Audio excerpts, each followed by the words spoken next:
Well, welcome everybody. I'm Tom Miller. If this is your first ever session with us, whether you're watching on YouTube or part of our podcast, welcome. Thank you. It's my goal. I wake up every day to be the difference maker in the leadership development of individuals and organizations. So each day, I work to bring content and share with what work that I'm working through as not only a leader of a charter school, but a coach to 100 of charter school principals across the country. So this session, I wanted to talk about six leadership reflective questions around this concept that I heard from one of my mentors, Craig Groeschel. He's a great leader, and I met him through the John Maxwell community that I'm a certified coach in. So highly recommend his texts, his podcast as well. But you'll hear a lot of similarities if you do. And then also, my year in review process that I have learned and done through John Maxwell since 2018. So hopefully hopefully you took the time, to do that. If you didn't, you can either email me or message me, directly the word grow. If you just message me word grow or just put it in the subject line at tom@lbleaders.com, I will send you all of these resources. But so the question was, growth, right? Growth doesn't begin with a plan. Growth begins with honesty. Growth begins with honesty. So um, this is, why we do this. It's a leadership reset. And the number one responsibility of any leader is to define the current reality of where you are. Okay, so it's your school, your team, your business, whatever it may be, your family, okay? And so this reflection is not another planning exercise, it's a strategic pause. Okay, it's a strategic pause because there's a quote here that really matters, and you may want to write this down if you're able to. Things don't go wrong, things start wrong. Things don't go wrong, things start wrong. And so most leadership challenges do not appear overnight. They form quietly through unclear priorities, tolerated behaviors, avoided conversations, and assumptions that were never examined, right? Or unclear or uncommunicated expectations. As I love another quote, any expectation not communicated is merely a thought, right? Merely a thought. So this process exists, right, to interrupt that drift, the process of evaluating where we currently are, our current reality. So you don't need new goals, no matter where you're listening to this. It was recorded in at the start of the year, January of 2026. But it doesn't. This is not necessarily a start of the year process. You could do this at any time. So it doesn't matter when you're listening. You're at the perfect time and you're right where you should be. Okay. And you don't necessarily need a new strategy or another initiative in order to be successful. I'll tell you right now, all strategies work if you work them, right? Some take longer than others, but they all work. They all work. But what you do need is clarity, right? You need clarity about what did work or what is working, what didn't work, what keeps repeating, and where your leadership may have unintentionally contributed to the outcomes you're currently experiencing, good or bad.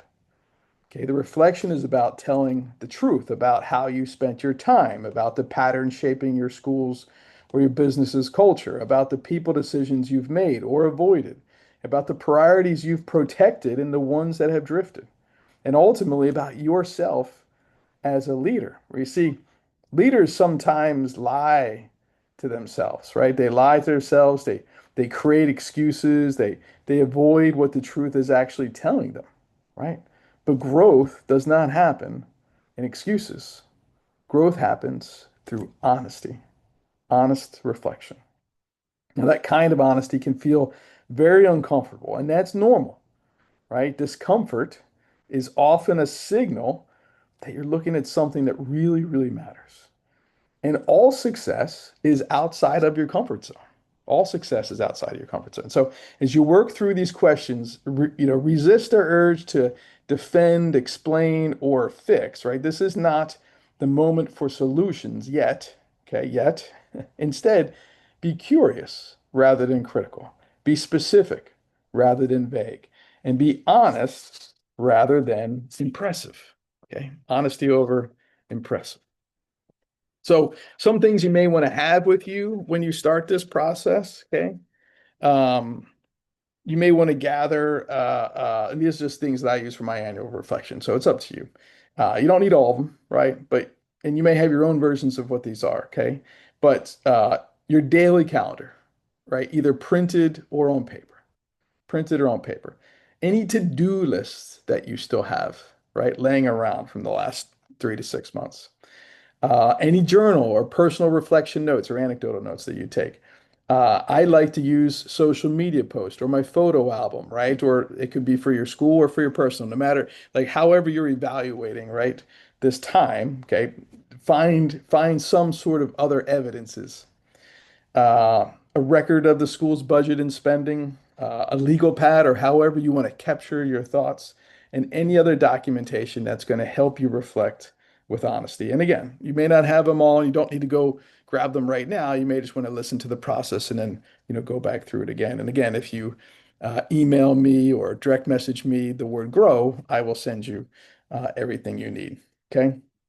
So you want to capture your thinking. You want to be in a quiet place as you're thinking through, as you write and reflect. And that's why I love a legal pad. I love just to be able to write it out and moving my thoughts, right, from my mind, right, from my lips to the tips. So sometimes I talk it out, I walk it out, whatever it may be. It slows you down and it forces clarity. Slows you down and forces clarity. So I wouldn't recommend typing. Typing doesn't have the same experience as authentic journaling. Choose a method, right, that's really going to capture and organize all of your thinking. So, and you're just collecting information first, right? We're not here to solve any problems, okay? And so, and remember, anything that you've brought with you as evidence, any data, they're not here to justify decisions or defend outcomes. We're just here to help you see, clarity, right? One of my wife's favorite memes, right? If you're part of our daily thought meme every day at 4 a.m., it comes into your inbox. Don't be afraid to see what you see. Don't be afraid to see what you see. If you're not part of our daily thought, I'll put the link here in the show notes and you can get it. But reflection without evidence leads to stories. And reflection with evidence is going to lead to growth. Okay, so let's get started. Number one, your wins. Your wins. What actually worked this year? The question you are answering is what were my or our real wins this year and why did they work, right? Now, why this question matters is that wins are not just moments to celebrate. Wins are data points, right? And if leaders don't evaluate why something worked, success seems accidental rather than repeatable. And what you're doing is you're building a framework for what works. You're building a blueprint for success. Okay. So you want to evaluate why this is working, right? And don't take your wins for granted. Okay, so which wins aligned most clearly with our school's values and priorities, right? What investments of my time, energy, and people gave the highest return, not just financially, but emotionally and mission wise? Or where was I and our team operating in their true leadership sweet spot, right? Where did we have the most success this year? What department is winning, right? Or what division of your school is winning, or what individual employees or new staff, right? Just look for the wins, look for the successes during the year. Um, and then, or what systems are working really well and who made those systems, right? Because you just want to study success, right? You actually want to give it an autopsy because success leaves clues. Success leaves clues, and you want to do more of what's working, right? I'm pretty sure you do. I hope you do. So list 2 to 3 wins that really mattered this year, and for each, right, know why it worked, right? Was it the system? Was it a decision? Was it the people? Was it the timing? And it could be anything, anywhere in your organization, anywhere in your personal life, professional life, where it won. Okay, so that's number one. What worked? Two. Now, if we're going to evaluate the wins, we got to obviously evaluate the misses. Okay, so what cost more than it should have, right? So what didn't work, or what drained more resources than it should have. And why this matters is because misses become leadership liabilities only when leaders explain them away, right? So honest reflection turns failure into learning instead of repetition.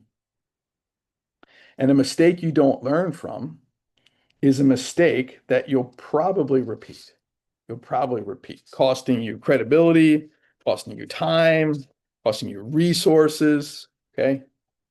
Creating frustration. Now, I'm here to tell you, don't waste a failure. It's so important. Don't waste any failure because you've already paid for it. Consider it tuition. It's an investment. I had an employee, right, who there was a mistake in our school's lottery, and it cost, right? It cost energy, it cost resources, cost credibility. It cost a lot more. Like it cost a lot of stories that people were telling in their head. And at the end of we got it all cleared and moved forward. They were pretty sure they were going to get fired. I was like, why would I fire you? We just invested a lot of time and energy into this. Now you know. Now you have a lot higher levels of awareness than you did before, right? So let's build on that. Let's build on that. Okay. Now they make the same mistake two or three times in a row, then that's a whole different conversation, right? But so here's some reflection prompts. Where did my time or energy drain me without producing meaningful results? What questions or commitments looked good on paper but felt misaligned in reality? Where was I maybe reacting instead of leading? Was there maybe some wrong hires, wrong promotions, wrong decisions, whatever it may be. So identify two or three misses or drains from the year and write down what did each miss teach me that I can't afford to ignore. This is why I love the after action review process, right? What went wrong? When did it go wrong? How did we miss it, right? And what are we going to do, differently? So when the fire is out and it's, smoldering, gather your team. Take 10 minutes. What went wrong here? Do we know why it went wrong? Where did we miss it? Like, how long has this been happening? And then put someone in charge of rebuilding the system and re-meet 24 hours from now, right? You do this on the fly. Some great value in this, great value coming from fails. Okay, so misses and fails so far. All right, number three is patterns. What keeps repeating? The question, what patterns keep showing up personally and organizationally? And why this matters is that isolated events lie, but patterns tell the truth, right? If a pattern goes unexamined, culture can drift away from its stated values by default, right? So some sub and so this might be hard to kind of think about, but look at your maybe data over the last couple of years, right? What patterns continue to show up? Is it something from your climate survey? Is it something from your academics? Is it something from your student nutrition? Is it something from your hiring? Right? There's patterns in your school or in your business or in your life or in your team that but you're not examining. So, what does my calendar actually reveal about how I led this year? It's a great example. I did this great review over the break. I feel like as soon as I came back into the school year, I was right back in the pattern, right? Because those patterns had become habits. They're not what I want, right? They're who I am. So I gotta make changes. I gotta make changes to disrupt the pattern. What leadership habits or mindset loops keep resurfacing? If nothing changes, what results am I likely to repeat next year? I mean, it's a sad thought. If you look at a year from now, if you're at the same exact place in your life and nothing has changed and nothing has changed for the better, how would you feel? Would you be excited about no growth and no change over 12 months? If you're okay with it, then you're sitting in a comfort zone. That's a dangerous place to be. So if nothing changes, what results am I likely to repeat next year? What data points are not improving, right? Maybe there are missed deadlines with certain people, right? Missed enrollment goals.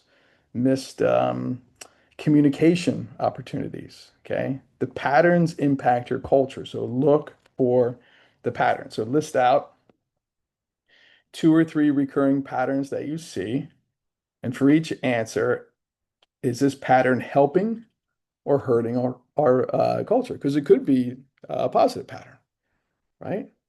Could be more students, right? Could be more success, could be better teachers. Well, that goes back to your wins, right? I want to I want to autopsy those. And again, if you're writing this down, this is a quote you may want to put somewhere where you see it every day. How you do anything is how you do everything. How you do anything is how you do everything. Okay, number four. What or number four is about people. Who shaped the year, right? So how many people and my leadership, right? Like, did I shape? Did we start to build out? So why this question matters is that leadership outcomes are always downstream from people's decisions, right? And your success as a leader will be determined by the people you surround yourself with, right? So clarity, support, and accountability determine whether talent flourishes or frustrates in your organization. So going back to the pattern, like how are you spending your time? You should be spending your time, 80% of your time with your top 20% people. You should be growing them, equipping them, developing them. Are they growing? Are they, becoming more productive? More importantly, are they developing more leaders? Right? So are the people I lead growing? That's a good reflection prompt. How do I know? Where was I intentionally? Where was I intentional, right? Or sorry, where was I unintentionally bottlenecking growth? Maybe there's things you've yet to hand over. Maybe there's individuals in your organization that can take more responsibility or need more authority or need more autonomy. Who is elevating the culture in our organization? Who is struggling and why? Where did I prioritize comfort over clarity? All right, that's something I'm battling right now, right this very moment. I have a meeting this afternoon to get out of my comfort zone and let's get clear.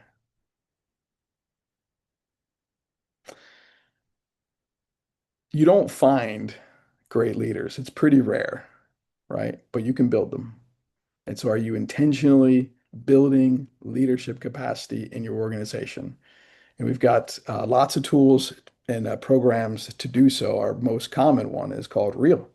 And it helps individuals, right, learn how to lead at a higher level and build influence through relationships, equipping others, a positive attitude, and growing their leadership, right? If you want to learn more, message me Real, R-E-A-L, R-E-A-L, R-E-A-L, Real. Okay. It's a great program. It's one of our most popular programs. It's a online, on-demand program that has live, mentoring in addition to great leadership development lessons with workbooks. It's great stuff. So identify one people decision you handled well this year and one you avoided. And then what conversations need to happen next with each, right?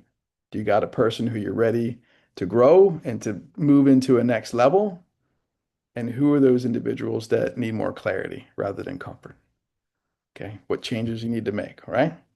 Number five, okay? Number five is priorities. What did I actually value? What did I actually value? So the question, what were my true priorities? Not in theory, but in practice, okay?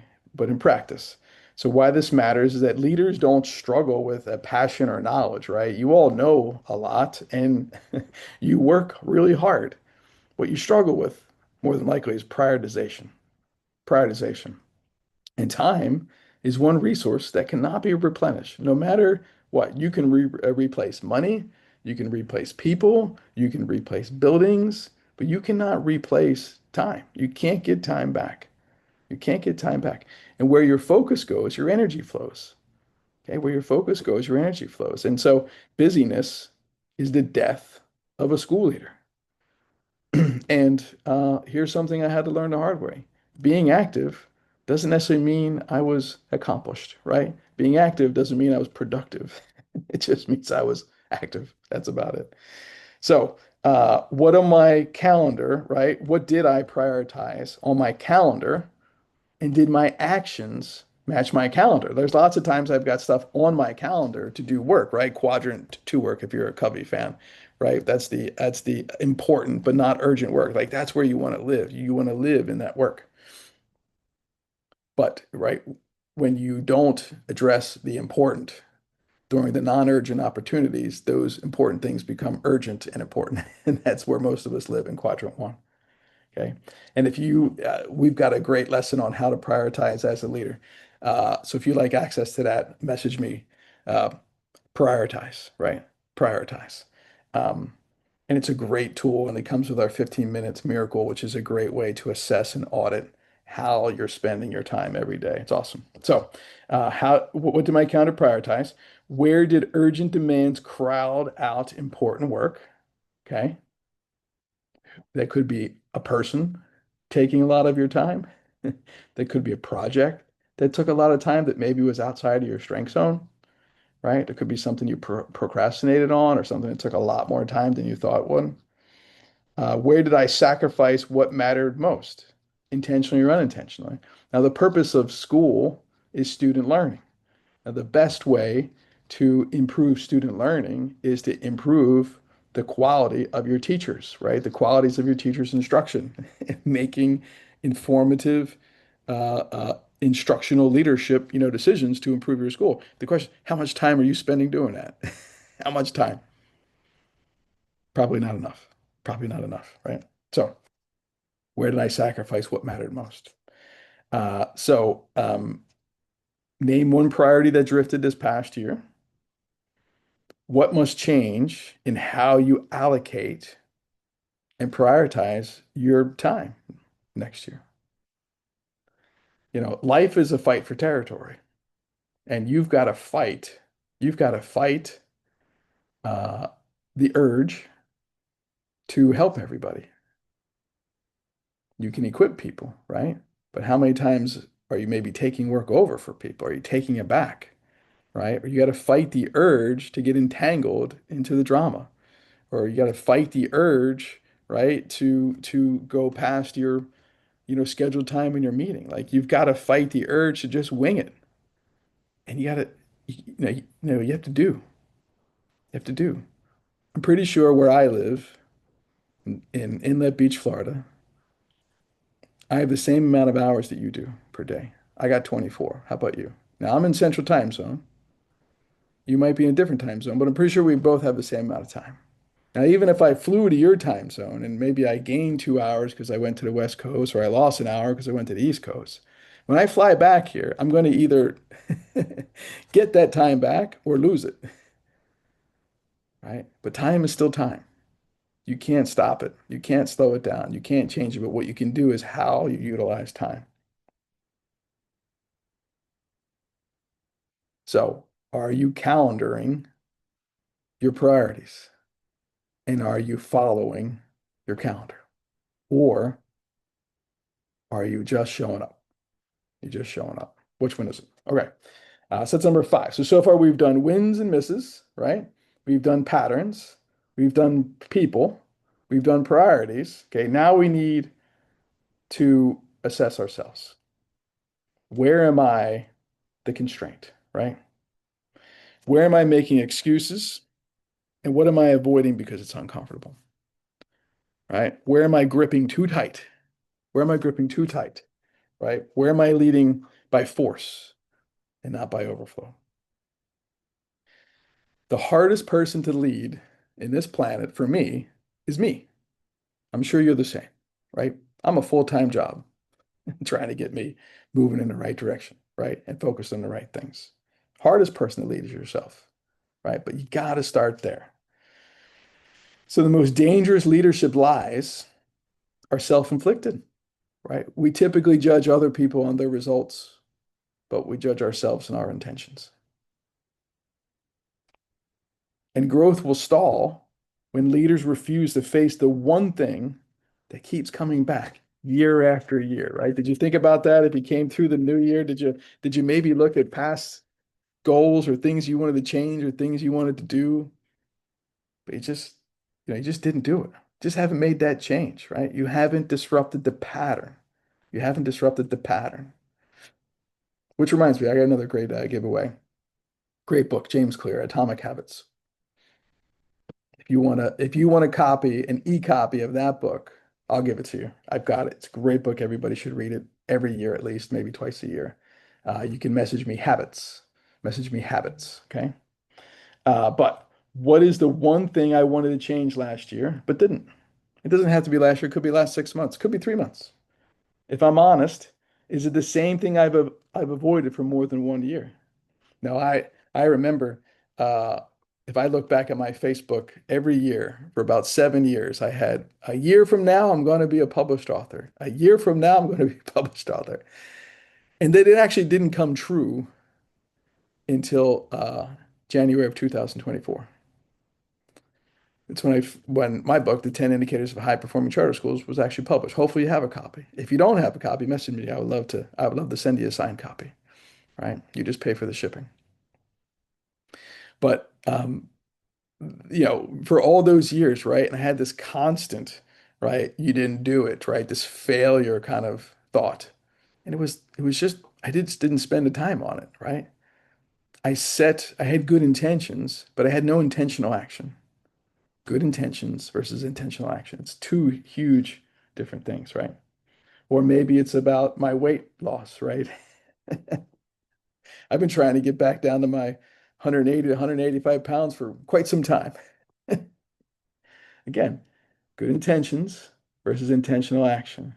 Okay.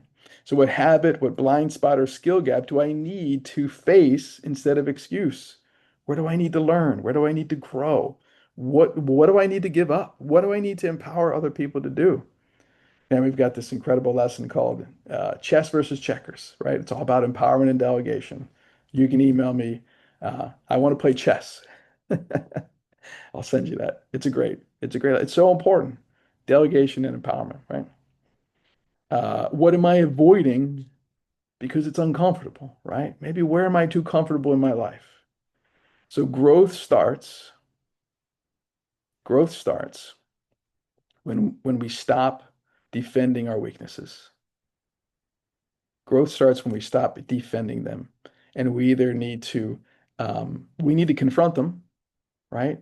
Either through a system or management or delegation or empowerment. It's critically important, right? Where am I maybe, right, acting outside of my values? Where have I lost integrity? It's easy to hide behind past successes, but the more successful you become, the more you need to grow and the more you need to prioritize and the more you need to focus your time on the right things with the right people instead of being comfortable. Okay. So write down one issue that you know you need to address. What has avoided it costing you, your team, or your culture? So your next steps are to schedule a meeting with yourself, right? I want you to schedule a meeting with yourself. 60 to 90 minutes, right? No distractions. Take these take these questions, right? Take these questions and it's not about planning, it's just about telling the truth. Okay? So just start here.